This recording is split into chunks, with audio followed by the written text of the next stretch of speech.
Hello friends, मैं हूं सुदर्शन प्रकाश और आप देख रहे हैं यूट्यूब चैनल गुरु चकाचक। दोस्तों, स्टूडेंट्स के लिए लिखना सबसे ज़्यादा ज़रूरी होता है।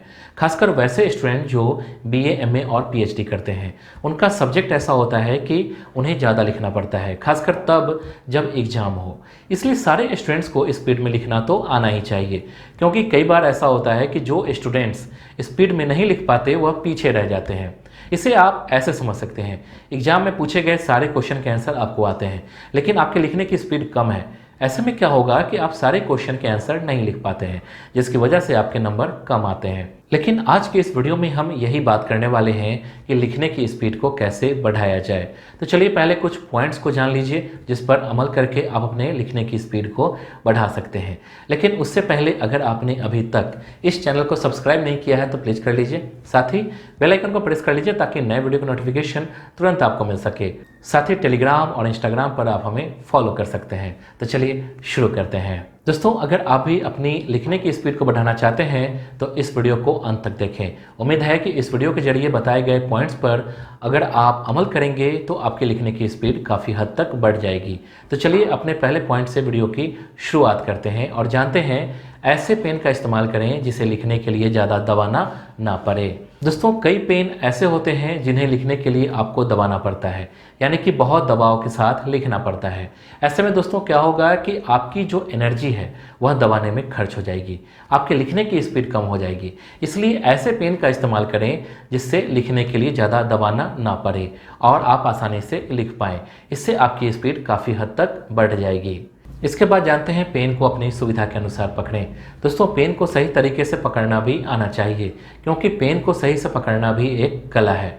अगर आपको पेन पकड़ना नहीं आएगा तो आपको लिखने में काफ़ी तकलीफ होगी, क्योंकि अगर आपका पेन आपकी उंगलियों के बीच में सही से सेट नहीं होगी तो उससे आपकी उंगलियां दर्द करेंगी, जिसकी वजह से आप लिख नहीं पाएंगे और आपकी स्पीड काफ़ी कम हो जाएगी। तो इसलिए अगर आपको लिखने की स्पीड बढ़ानी है तो पेन को सही तरीके से पकड़ना सीखें। इसके बाद जानते हैं सही पोस्चर में बैठें। दोस्तों, जब भी आप कुछ लिखने के लिए बैठते हैं, चाहे वह नोटबुक हो या फिर एग्जाम में बैठें, लिखने की कोशिश करें कि आप सही पोस्चर में बैठें, कंफर्टेबल होकर बैठें, क्योंकि अगर आप सही तरीके से बैठेंगे तो आपका पूरा ध्यान लिखने की तरफ होगा।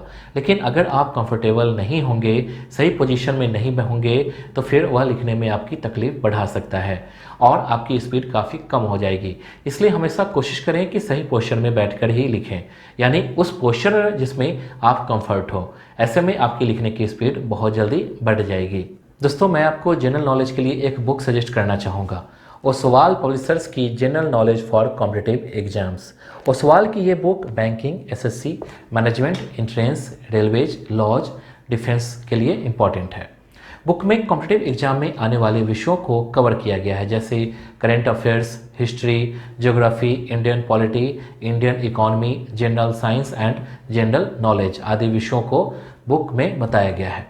बुक की क्वालिटी अच्छी है। इस बुक से आप अपने एग्जाम के लिए प्रिपरेशन कर सकते हैं। ये बुक आपको अमेजन और ओसवाल की वेबसाइट पर मिल जाएगी, लिंक डिस्क्रिप्शन में है। इसके बाद जानते हैं लिखने की समय सीमा तय करें। दोस्तों, जब भी आप लिखने बैठे हैं तो उसकी एक समय सीमा तय करें कि मुझे 5 मिनट में इतने वर्ड्स लिखने हैं। इससे क्या होगा कि आपको पता रहेगा कि मुझे कितनी स्पीड में लिखना है, ताकि जो टाइम आपने सेट किया है उस टाइम के अंदर ही आप अपने टारगेट को पूरा कर सकें। और यह एक दिन में नहीं होगा, आप लगातार इसकी प्रैक्टिस करते रहें।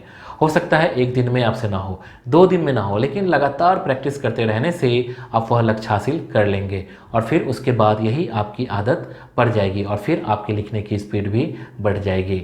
इसके बाद जानते हैं ज़्यादा ध्यान भटकाने वाली चीज़ को दूर रखें। दोस्तों, जब भी आप लिखने बैठें तो एक बात का खास ख्याल रखें कि आपके आसपास जो भी ध्यान भटकाने वाली चीज़ें हैं उनको खुद से दूर रखें, क्योंकि यह सब चीज़ें जब तक आपके पास रहेंगी आपका ध्यान भटकाता रहेगा। एग्जाम्पल के तौर पर अगर आपका मोबाइल आपके पास है तो हर 5-10 मिनट के बाद आपको लगेगा कि एक बार फ़ोन को चेक कर लूँ, कहीं किसी का मैसेज तो नहीं आया। और इससे क्या होगा कि आपकी लिखने की जो स्पीड है उस पर असर पड़ेगा। लिखने का लय बीच बीच में टूट जाएगा और फिर लिखने की स्पीड आप कभी नहीं बना पाएंगे। इसलिए जब भी आप लिखने बैठें तो अपने आसपास कोई भी ऐसी चीज़ ना रखें जिससे आपका ध्यान भटकता हो। दोस्तों, इस वीडियो के लिए बस इतना ही। उम्मीद करता हूँ कि आपको ये वीडियो पसंद आई होगी। आपको नेक्स्ट वीडियो किस टॉपिक पर चाहिए आप हमें कमेंट कर बता सकते हैं। वीडियो को लाइक और चैनल को सब्सक्राइब जरूर कीजिए। Thank you.